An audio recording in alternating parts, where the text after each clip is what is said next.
PTV4 napilitan ibalita ang tungkol dito sa may mga nagbanta na mga OFW. Kapwa ko OFW at higit sa lahat sa Europe. Nandito rin ako sa Europe, so natutuwa ako dun sa may sinabi na hindi para i-boycott na hindi magpadala ng mga remittance ang mga OFW dito sa Europe. Ay kalaking pila yan sa gobyerno pag hindi kami magpadala ng mga remittances namin dyan sa bansang Pilipinas na kinukurakot lang naman din sa gobyerno eh. At isa pa, itong PTV4, gobyerno man tong station na to, napilitan na ibalita nila to. So kami dito no sa Europe, kung manawagan talaga na hindi kami magpadala ng pera o di kami di kami papadala ng pera, tingnan natin kung saan pupulutin ang gobyerno. Baka sabihin minamaliit nyo, mga OFW, kasi karamihan dito may nagko-comment yan sa akin dati, bayad daw ako. Excuse me ho, hindi ako bayad. Isa akong hamak na OFW dito. Na ito yung paglalabas ko dito sa aking mga opinion dito sa aking YouTube channel, ay nakikita ko na hindi talaga tama para sa akin ang nangyari ngayon sa ating gobyerno. Ngayon lang naman ako naglabas ng mga saloobin ko dito sa aking YouTube channel. Sa totoo lang, dati hindi ako nakikialam dito sa mga politika. Dumaan nitong, imagine nandito kami nung time na yon na si Gloria Macapagal Arroyo, nandito na kami.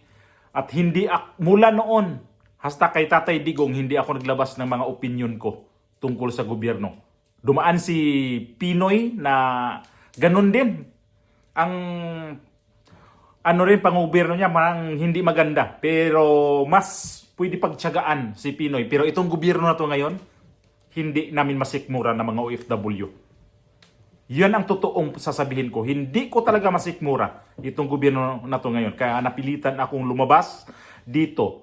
At itong video ng PTV4, although marami ko nakita nito na mga mainstream media na nagbabalita nito.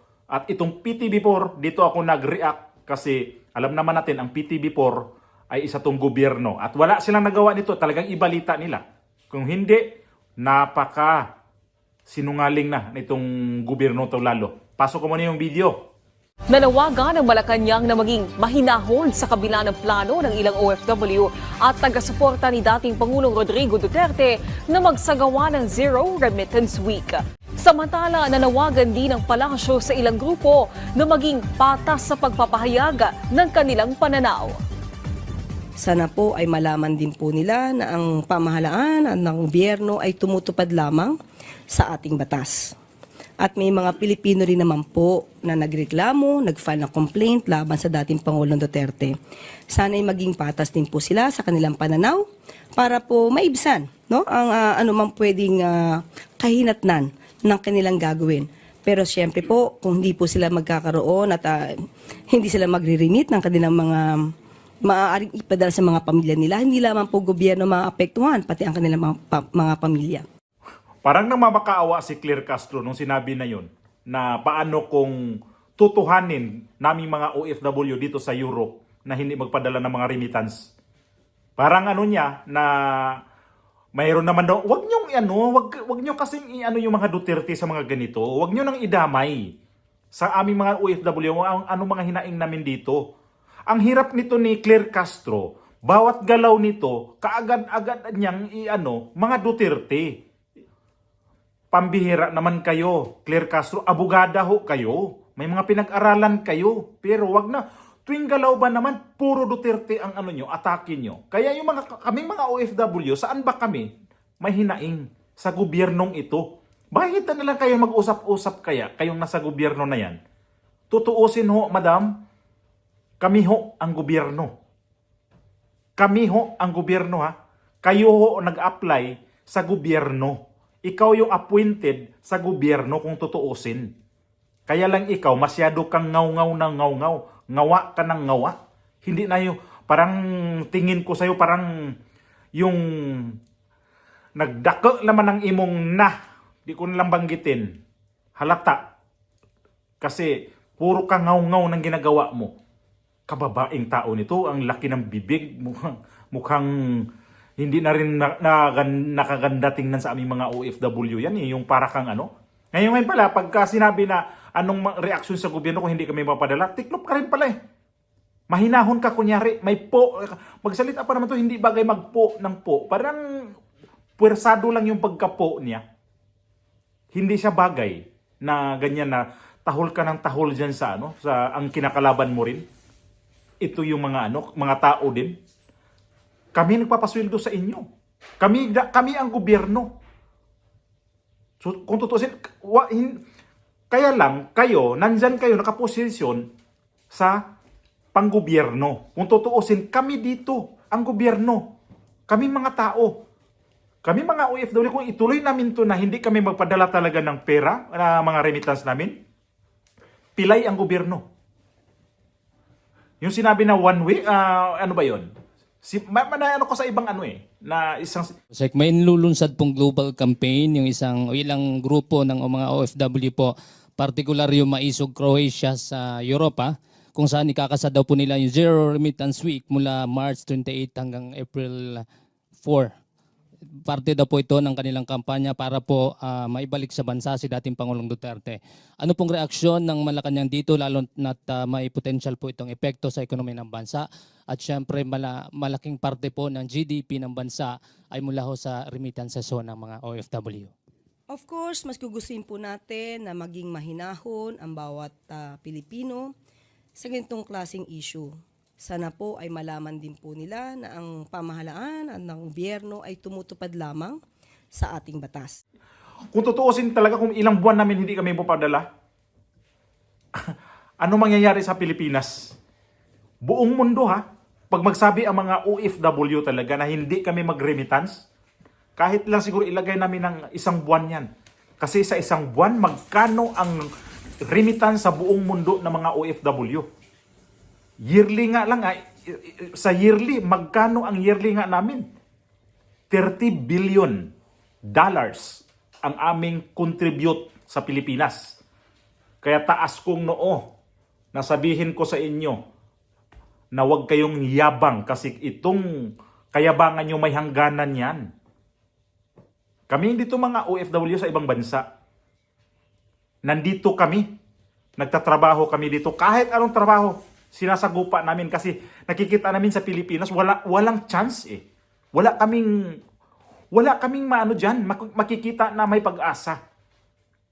Wala kaming pag-asa diyan na matupad yung pangarap namin na magkaroon ng mga bahay kasi may mga pabahay diyan puro na naman pangako. Tapos ang mahal ng mga bilihin at higit sa lahat magpa-hospital ang mahal-mahal. Kaya mas pinili namin nandito kami sa ibang bansa pero pag ganyan man lang na kayo dyan sa Pilipinas, sobra kayong hambugira. Mayabang ba? Parang kami na rin, kami mga OFW, baka sabihin nyo naman, economic sabotage. Hindi naman siguro economic sabotage yun eh. Kasi aming pera yan eh. Hindi naman kami nagninegosyo dito sa ibang bansa. Kahit pa nang sabihin natin, kalahati hindi magpadala ng pera sa Pilipinas, hindi magpadala ng remittance. Kalahati lang ha, sa mga ilang milyon kami na mga OFW, pilay ang gobyerno. Hirap kayo makagalaw pag walang mga OFW. Hindi kayo makagalaw ng maayos dyan, sigurado. Huwag kayong masyadong mayabang dyan sa palasyo. Nakikita namin kung ano kayo dyan. Puro kayo paninira pagkaagad may mga palpak. Pangulong Duterte ang inyong husgahan o kaya si VP Sara. Kaya lalo kaming lalo kaming eager na dito kami sa kanila. Ako ha, ulitin ko to. Na ito si VP Sara, hindi ko talaga to binoto noong panahon na tumakbo to ng Vice Presidente. At ito si Ngiwi. Parehas silang hindi ko binoto to. Pero nung bandang huli, ngayon lang naman tong nakarang taon lang naman ako dito talaga nakikita na hindi ko talaga nagustuhan ang sa gobyerno. Sabi ko, dapat ko na talaga siguro magsalita. Ano silbi ko dito sa aking social media kung hindi ko to gamitin? Di gamitin ko na to kasi di naman ako makasali sa mga rally. Kasi malayo ako. Kung gamitin ko to, dito ako mag-ingay. Dito ko ilabas yung aking nakikita sa gobyerno hindi talaga maganda. Yata, ano ko pa ng yata. Hindi talaga maganda. Kaya paumanhin na lang ho. Claire Castro. Ganun ba talaga kayo mga Castro? Yung isang Castro dyan na congresswoman din. Puro ngaw-ngaw din sa mga Duterte. Ginawa nyo ba talagang puhunan ang mga Duterte? Ayan na nga eh, nasa ICC na nga eh. Si VP Sara, impeach na nga sa Kongreso. Sa House of Representatives. Ano pang hinahanap nyo? Patayin nyo talaga mga Duterte lahat. Patayin nyo lahat. Para wala na kayong problema. Wala na kayong sagabal. Yan na lang ano ko sabihin ko sa inyo. Yan ang pinoproblema nyo. Talagang namumroblema kayo eh. Kasi tuwing ano lang Duterte. Sa mga post dyan sa mga Facebook na mga edited na mga picture sa Malacanang, ang pagbintangan mo Duterte. Eh bakit din nyo tirahin to mga Duterte? Patayin nyo para tapos na yung kalbaryo nyo talaga sa buhay. Wala na kayong ibang nakikita talagang na problema eh, mga Duterte na eh. Ang daming problema sa Pilipinas ngayon. Ang dami ko nakikitang gutom. Ang dami ko nakikitang walang trabaho. Bakit di nyo yung pagsaksayahan ng oras ho yan? Tapos ang pagbintangan nyo mga Duterte, lahat na lang talagang palpak ba Duterte? Ano nangyari ngayon sa atong gobyerno ngayon? Karon? Puro na ni gisi-gisi na ning gobyernuhan eh. Kaya nga dumadami na ang nagsalita sa social media dahil ayaw talaga nila sa nangyari ngayon. Dumaming adik, dumaming ang magnanakaw. Saan ka pa? Wag na kasing lahat na lang ibintang yun, mga Duterte. Bumagsak ang tulay, Duterte. Ito si Claire Castro. Lagi itong nag-ano. Ay, sabagay, inutusan din naman yan eh. Hindi naman yan gagalaw din dyan. Kundi naman yan, kung hindi rin inutusan yan. Kaya nga sabihin mo, attack dog ka eh. Tapos sabihin mo, di ka attack dog ka. Claire Castro. So kami mga OFW, ibalik ko to. Nasa amin yun kung gagawin talaga namin tong hindi kami magre-remit ng pera sa Pilipinas. Huwag mong i-hostage ang aming pamilya sa Pilipinas. Madali na ho yan. Sila doon, pagka mayroon silang kunting kabuhayan, okay na yun. Basta sabihin lang sa amin noon, tiis-tiis mo na kayo pag itong gobyerno na to, ganyan, di tigil mo na kami magpadala ng pera kasi di na maganda eh. Ngayon, nagiging mahinahon ka. Mayroong sabihin mo na may nagreklamo naman din sa kabila sa mga Duterte. Bakit ka agad-agad Duterte?